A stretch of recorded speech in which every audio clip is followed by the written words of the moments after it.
Hey guys, Trevor here. And in this video, I'm going to show you how to fix the Google Play Store if it's not working. It's pretty quick and easy, so let's jump right in. The first thing I would recommend doing is closing out of the Google Play Store, and let's get into your settings instead.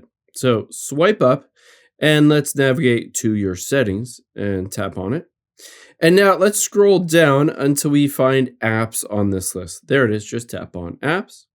And then we're going to scroll down first to get to the Google Play Store, and then after that, a couple other things. Within the Google Play Store, we want to try clearing the cache and data for it to see if that fixes the app. So let's scroll down, tap on storage here, and we can choose to clear the cache. You can see the cache goes to 0 and clear the data.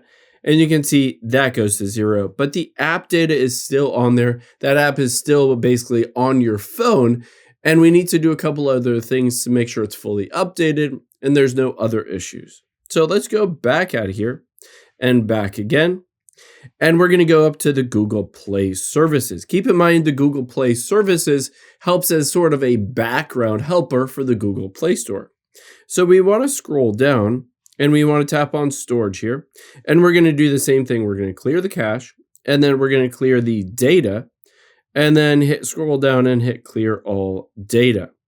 After you've done that, let's hop out of here and open up the Google Play Store to see if it works. If it still doesn't work, we can go into your settings and do one other step that definitely gets it fixed. Let's go back out of here. Tap on the Google Play Store, and we're going to tap at the very top, those three dots, and choose to uninstall updates. It says it basically brings it back to factory default, fixing any kind of bug or glitch in the Google Play Store. After we've done that, let's just close out of everything and open up the Google Play Store again. And after we've done that, you'll be able to see verifying it is you. All you need to do is hit next and go through the process of signing into your Google Play Store account again, and it will definitely be fixed at that point. I hope this helps. If it did, hit the subscribe button down below and leave a comment if you have any questions. Thanks, guys.